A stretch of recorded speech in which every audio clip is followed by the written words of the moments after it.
오른손 들어 우리 주님 찬양합시다. 할렐루야. 오늘도 그 손 붙잡아 주실 줄로 믿습니다.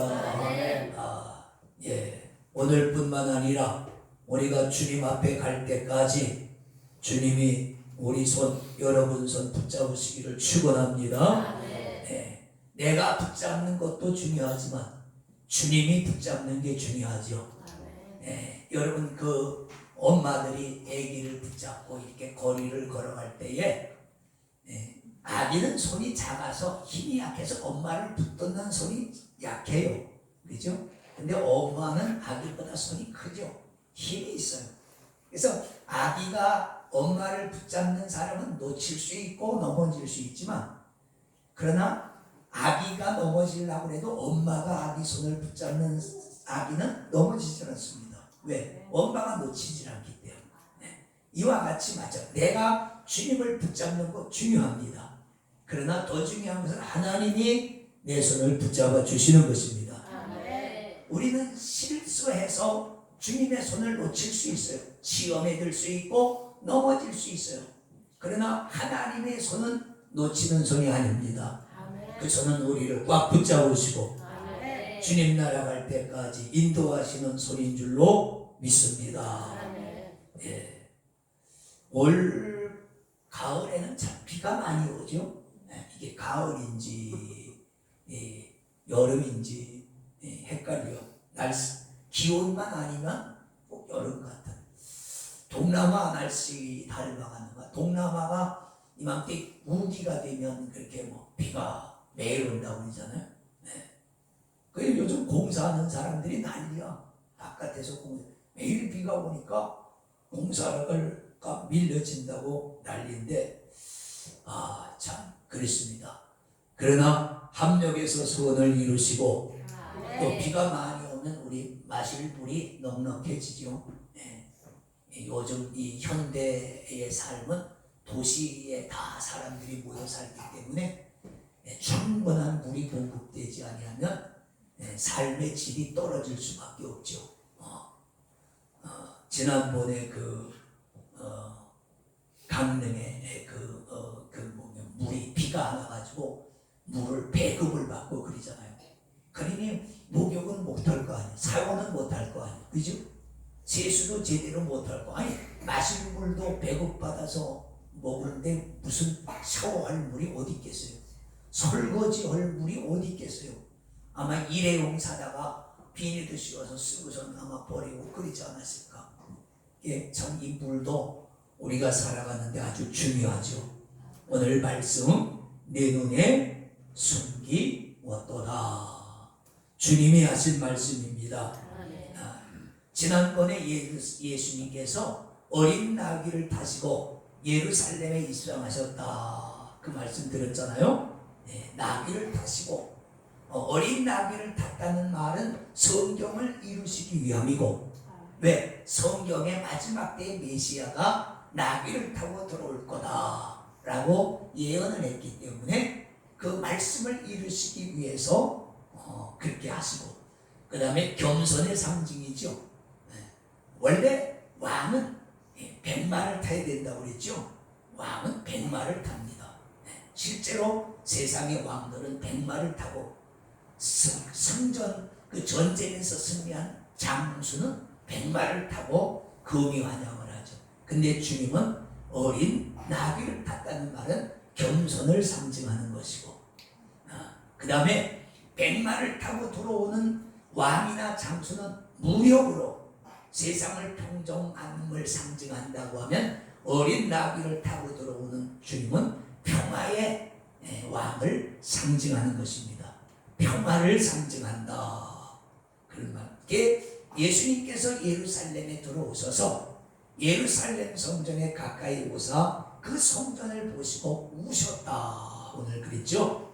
성을 보시고 우시며 가라사대 너도 오늘날 평화에 관한 일을 알았더라면 좋을 뻔하였다.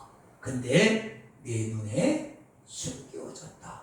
숨겨졌으니까 볼 수가 없고, 볼 수가 없으니까 알지 못하게 되겠죠. 안타까움을 주님이 눈물로 표시를 하셨습니다.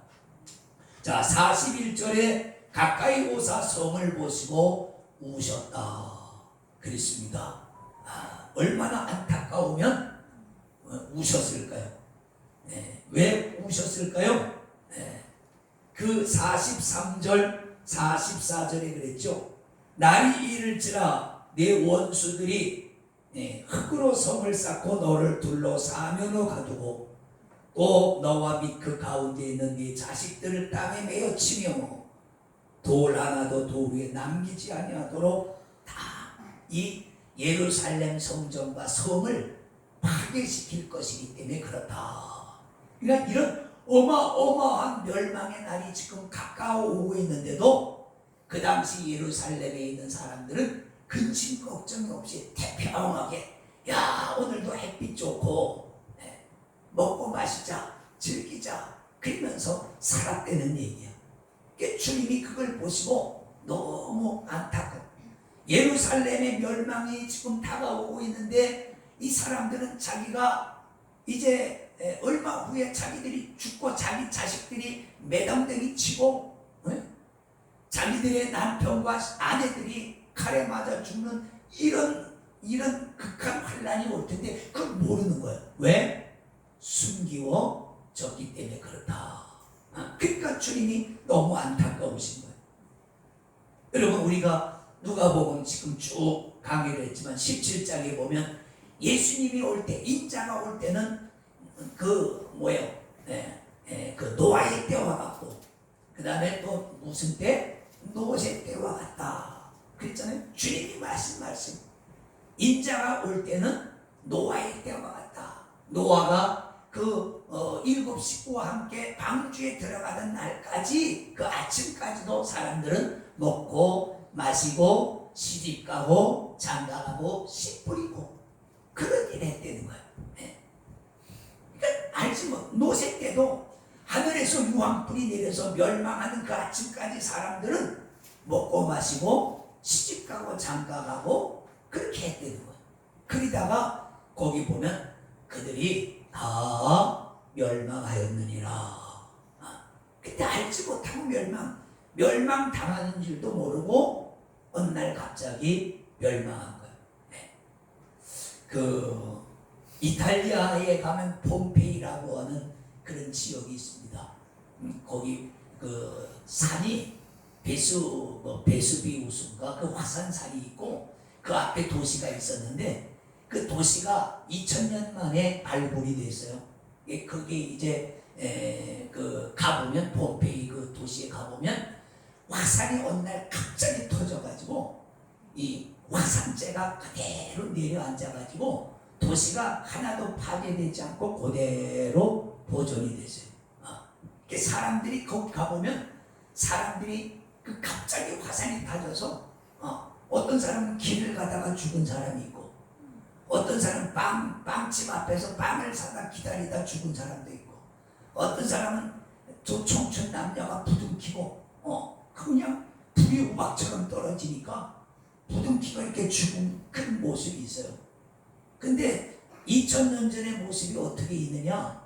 이게 고고학자들이 발굴을 하다가 보니까 사람 그 땅을 파다 보니까 구멍이 숭 뚫렸는데 그 구멍이 꼭 사람 모습 같은 거야. 그래서 나중에는 그 구멍이 이렇게 나오면 거기다 조그마한 구멍을 위에다 뚫고 거기다 석고 탄물을 갖다 이렇게 부어서 보면 이제 석고가 굳잖아요. 그 모습대로 빈 공간 모습대로 석고가 굳는단 말이에요. 그래서 나중에 파보니까 그게 사람인 거야. 어떤 사람은 이렇게 쪼그리고 죽은 사람도 있고 부둥켜 껴안고 죽은 사람도 있고 길을 가다 쏟아지니까 담벼락 밑에서 이렇게 웅크리고 죽은 사람도 있고 그렇단 말이야.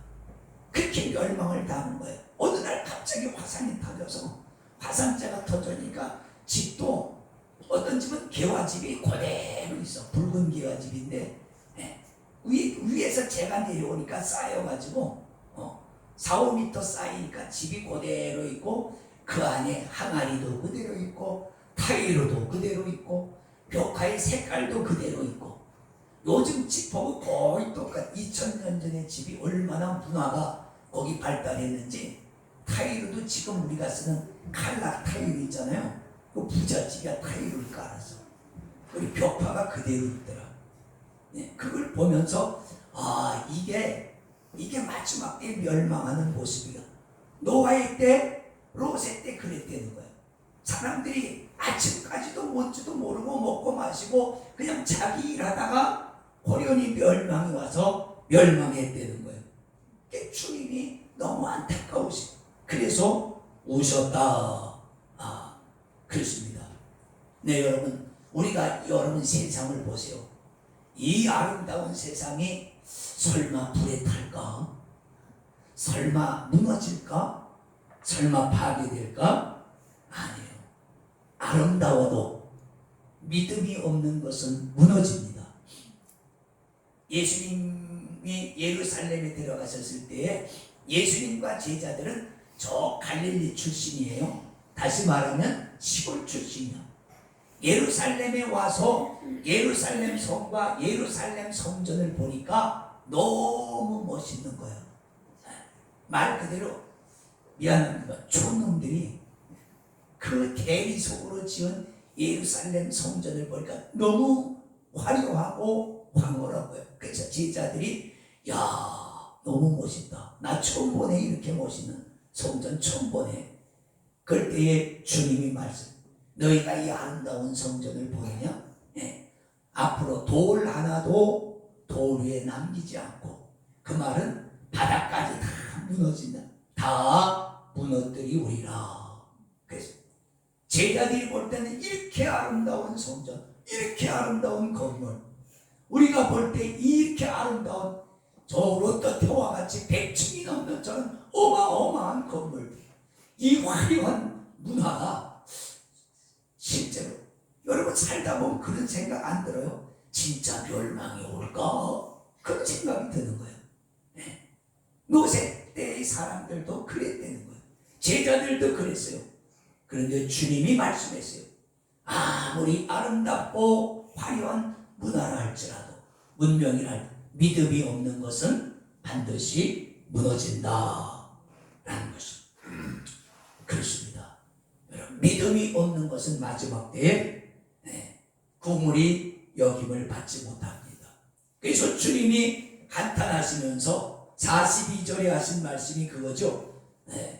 오늘날 평화에 관한 일을 네가 알았더라면 좋을 뻔하였거니와. 그렇죠? 네가 평화에 관한 일이 뭘까?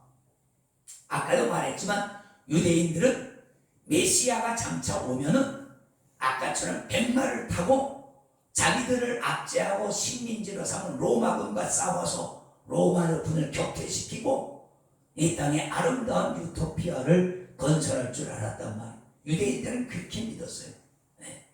그 예수님의 제자들과 그 가족들도 그렇게 믿었어요. 그래서 어느 날 야고보와 요한의 어머니가 와가지고 예수님 앞에 예수님 부탁이 있는데요. 뭡니까?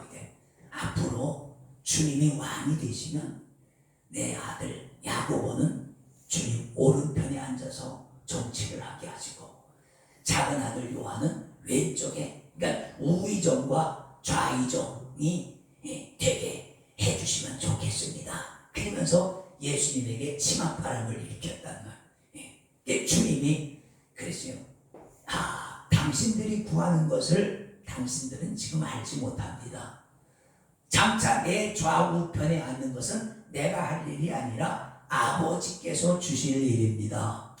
그러면서 세상의 왕들은 권세를 부리고 능력과 권능으로 세상을 통치를 해서 사람들이 부러워하지만 하나님의 나라는 그런 나라가 아닙니다. 하나님의 나라는 다스리고 지시하고 막 부리기보다는 오히려 섬기는 것이 하나님의 나라의 원리입니다 라고 그렇게 말씀했다. 제자들과 그 가족들도 장차 예수님이 무력으로 권능으로 큰 기적을 일으켜서 세상을 평정하실 줄 알았단 말. 그런데 여러분 이사야서 9장 6절에 보면 예수님을 평화의 왕으로 묘사했어요. 그분은 평화의 왕으로 오신다.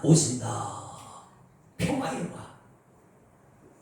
예수님은 무력의 왕, 전투, 싸움 잘하는 왕으로 오시는 것이 아니라 평화의 왕으로 이 땅에 오셨습니다. 오늘날도 사람들이 그런 식으로 막 오해를 해요. 그래서 교회는 커야 되고, 교회는 숫자가 많아야 되고, 목사는 카리스마가 있어가 이거 해, 저거 해, 뭐 카리스마가 있어야 목사 같고, 우리처럼 아우 집사님 안녕하세요. 그럼 이 목사님은 패기가 없어, 박력이 없어, 막 이래요. 지금도 사람들을 교회로 그렇게 생각해. 그죠? 교회는 커서 막 영향력을 행사하고 막 물론 영향력을 행사해줘. 그런데 복음의 영향력입니다. 성령의 영향력입니다. 그래요. 하나님의 계획은 뭐예요? 하나님의 계획은 힘으로 세상을 평정하고 정복하는 것이 아니라 하나님의 사랑으로. 사랑은 전쟁이 아니죠. 무력이 아니죠. 그래서 요한복음 3장 16절에 하나님이 세상을 이처럼 사랑하셔서, 아멘입니까? 세상을 사랑하셨다는 거예요. 그리고 예수님을 보내서 사랑으로 구원하시려고 하는 것이 하나님의 계획이에요. 그리고 사랑으로 구원한 그 사람들에게 계명을 주셨죠. 마태복음 22장에 보면 그죠. 어떤 계명이 제일 큽니까? 그랬더니 예수님이 내 마음과 뜻을 다해서 하나님을 사랑하고, 거기도 사랑, 하나님을 사랑하고 그와 같이 내 이웃 사람을 사랑하는 것이 모든 성경과 선지자들이 말씀하는 핵심이다. 핵심이다. 핵심이 뭐냐? 하나님 사랑하고 사랑하는 거예요. 사람하고 경쟁하고 빼앗고 속이고 사기치는 것이 아니라 사랑으로 하려는 거예요. 그렇죠? 지금 이 세상은 어떤 세상? 그냥 남의 걸 빼앗아가고 경쟁하고 빼앗고 사기를 치고 속이고 막 이렇게 해서 어떻게든지 쟁취하면 그 사람은 멋있다고 그러지. 보세요. 요즘 소위 우리가 역사에서 영웅이라고 하는 사람들 보세요.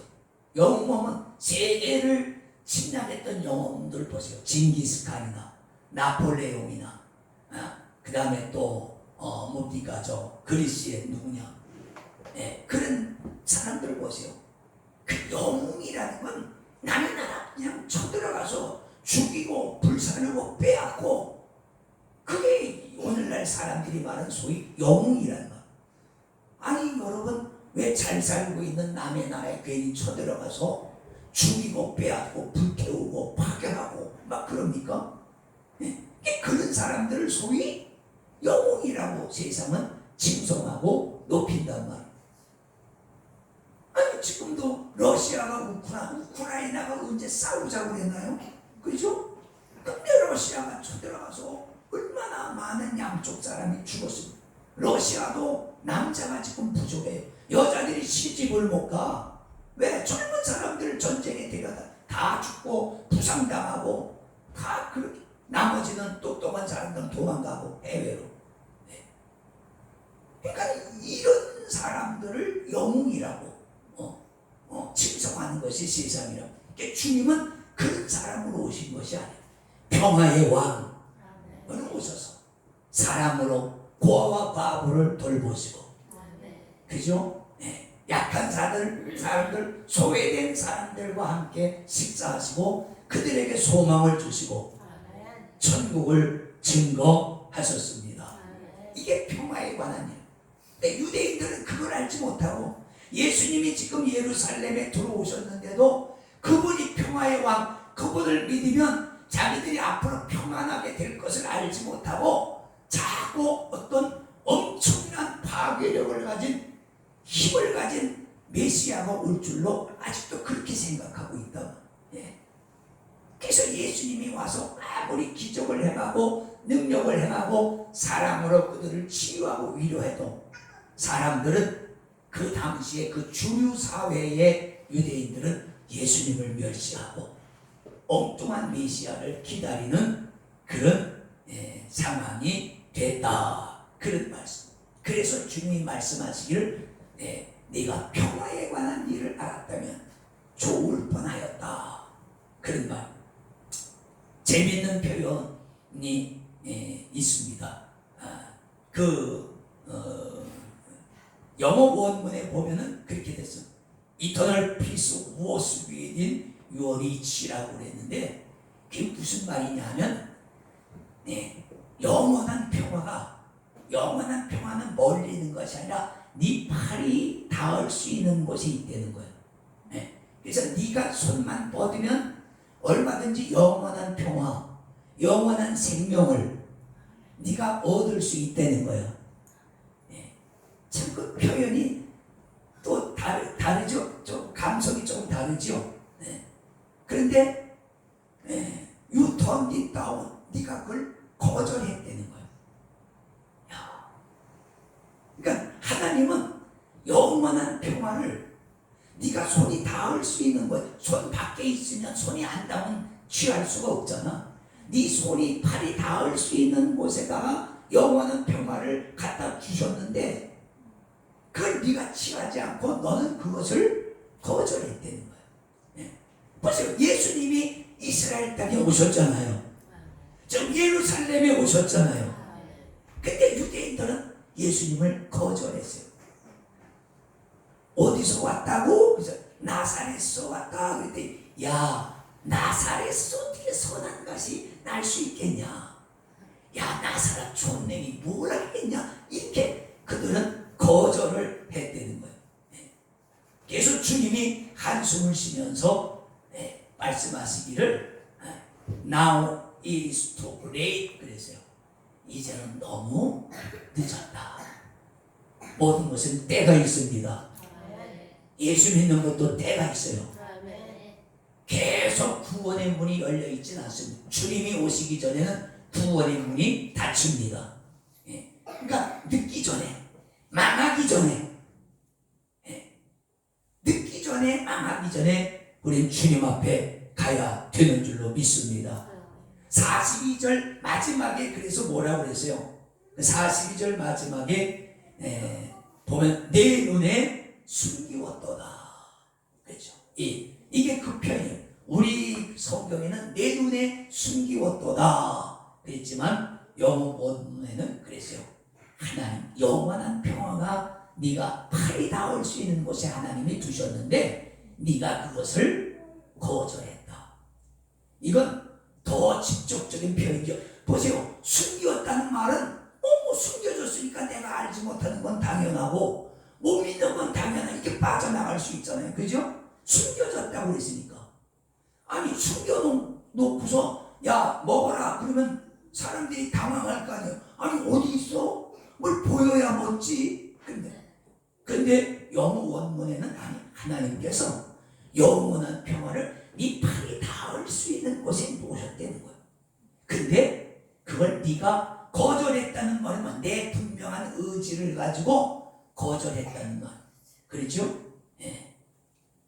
여기서는 유대인들의 책임을 강조하시는 거예요. 하나님이 구세주를 너희에게 보내주셨는데 너희가 그 구세주를 거절했다는 거예요. 십자가에 결국은 못 박아 버리지 않습니까? 하나님은 그러나 전하이복이 되게 하소서 그 십자가의 못 박힘을 통해서 오히려 죄인을 구원하는 길을 열어놓으셨습니다. 그렇습니다. 너희 눈에 숨기웠도다. 왜 유대인의 눈에 숨겨졌을까요? 왜 세상 사람들 눈에 십자가가 숨겨져 있고 예수 그리스도의 구원이 숨겨져 있을까요? 마태복음 13장에 보면은 그랬어요. 그들의 마음이 완악해서 그렇다. 한번 그것만 찾아보세요. 마태복음 13장 그 앞쪽으로 가면 되죠? 마태복음 13장 14절 제가 읽습니다. 이사야의 예언이 저희에게 이루었으니 일렀으되 너희가 듣기는 들어도 깨닫지 못할 것이요 보기는 보아도 알지 못하리라. 15절 이 백성들이 마음이 완악하여져서 그 귀는 듣기에 둔하고 눈은 감았으니. 왜 들어도 듣지 못하고 보아도 깨닫지 못하느냐? 마음이 완악해졌다는, 마음이 악해서 하나님의 사랑과 선한 뜻을 거절하고 알기를 싫어한다. 요즘으로 말하면 듣기 싫은 거예요. 듣기 싫은 거예요. 그래서 마음이 완악하니까 아무리 말씀을 들어도 그것이 그냥 귓전으로 흘러가죠.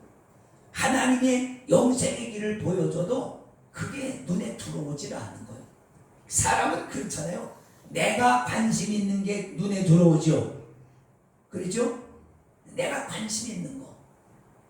사람들은 직업을 보면 그 사람이 보는 걸 알 수 있어요. 그 사람이 보고 좋아하는 걸 보면 그 사람의 성품과 직업을 알 수도 있죠.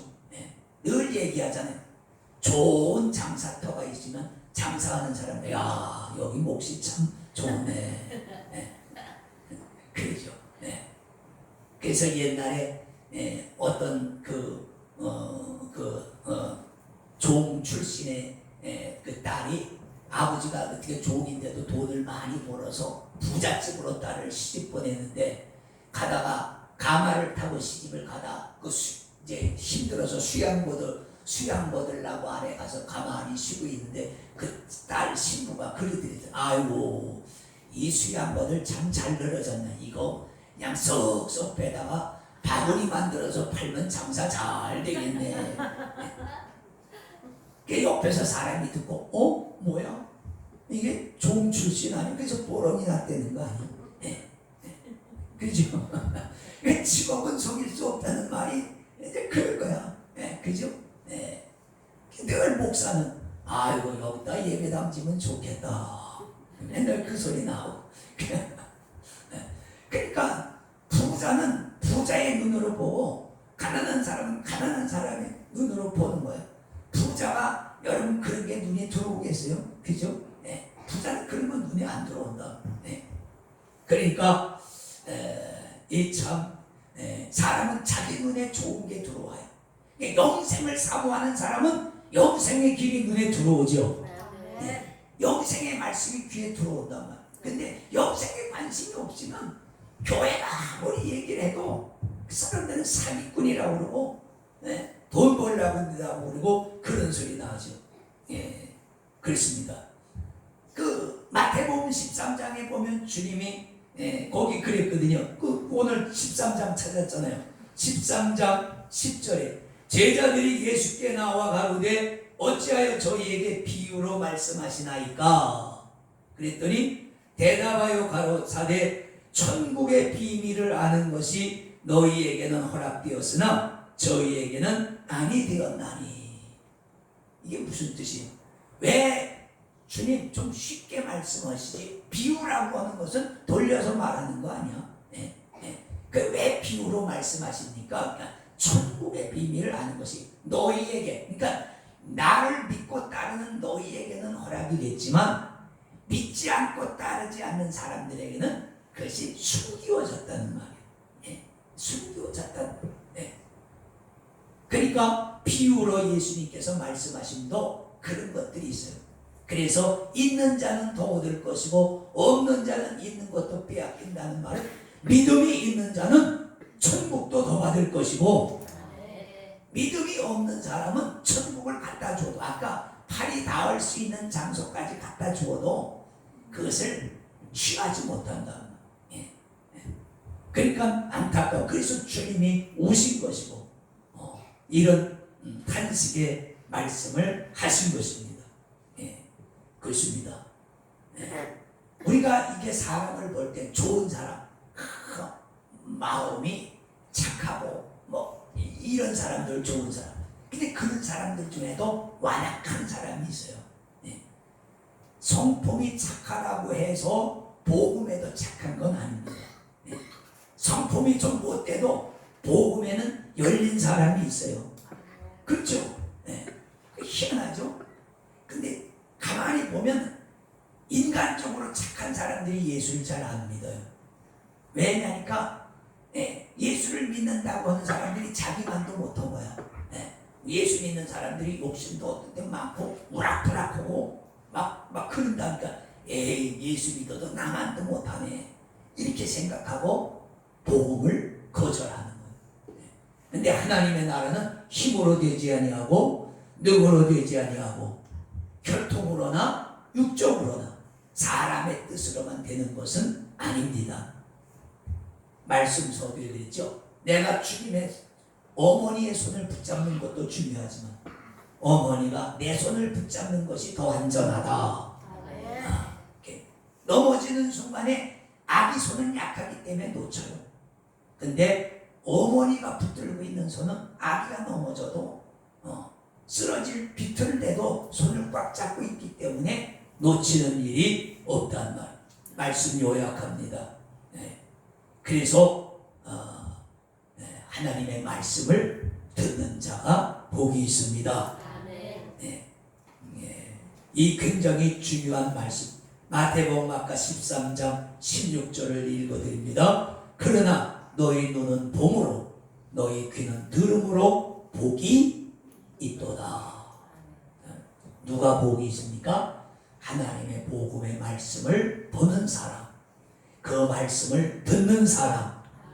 그러니까 더 해석하면 보고 깨닫는 사람이 복이 있고 듣고 깨닫는 사람이 복이 있어요. 근데 예수님 당시 유대인들은 지금 멸망이 다가오고 있는데도 알지 못하고 엉뚱한 짓만 하고 있는 거예요. 그래서 추후 약 70년에 예루살렘이 예수님 말했던 추후 70년경에 유대인들의 강경파들이 로마에 대항해서 반란을 일으킵니다.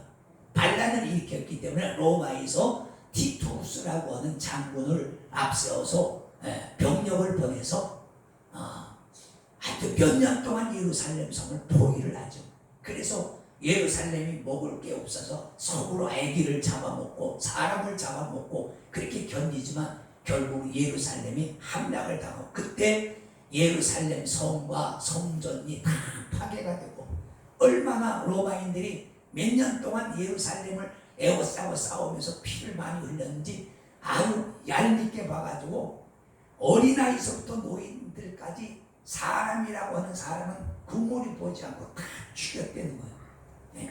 그래서 유대인 역사가에 따르면 그때 예루살렘에 핏물이 강물처럼 흘렀다. 사람들에게 죽은 피가 강물처럼 흐르고 얼마 몇 사람 살아남지 못하는 그래서 유대인들이 그리고 또 한 번 135년 후인가 다시 한번 반란을 일으키다 또 로마군한테 또 진압되죠. 그래서 유대인들이 그때는 아야 유대 땅에 발을 못 붙이게 만들고 다 쫓아내서 세계에 떠돌아다니는 집시민족이 그때서 유대인들이 된 거예요. 로마 사람들이 이놈들 여기서 살겠다는 계속 반란을 일으키니까 아야 예루살렘을 아주 흔적도 없이 부셔버리고 다 추방시켜버렸어요. 그래가지고선 세계의 집시민족이 됐다. 이건 잘 됐다는 말이 아니라 말씀은 반드시 이루어진다는 것. 예수님이 이렇게 예언을 했는데도 유대인들은 깨닫지 못하고 먹고 마시고 시집가고 장가가다가 결국은 멸망당하죠. 그것이 더 주님이 같은 민족이잖아요. 그죠? 같은 동포가 앞으로 주님은 보시는 거죠. 앞으로 우리 민족이 이렇게 처참하게 죽임을 당하는 이런 일이 다가올 텐데 너무 안타까우니까 주님은 오시는 것입니다. 그렇습니다. 민족을 향해서 우는 마음, 가족을 위해서 우는 마음이 우리 속에 있어야 될 줄로 믿습니다. 기도합니다. 거룩하신 아버지 도와주시옵소서. 사람이 미련하고 눈이 어두워지고 귀가 막혀서 하나님의 말씀을 들어도 알지 못하고 보아도 알지 못하는 이런 것을 어찌하겠습니까? 주께서 긍휼히 여겨주시고 오늘 우리의 눈을 여시고 귀를 열어주셔서 주님이 땅에 다시 오실 때에 버림받지 말게 하시고 들림받는 백성 성도 되게 하여 주시옵소서. 예수님 이름으로 축복하고 기도하옵나이다.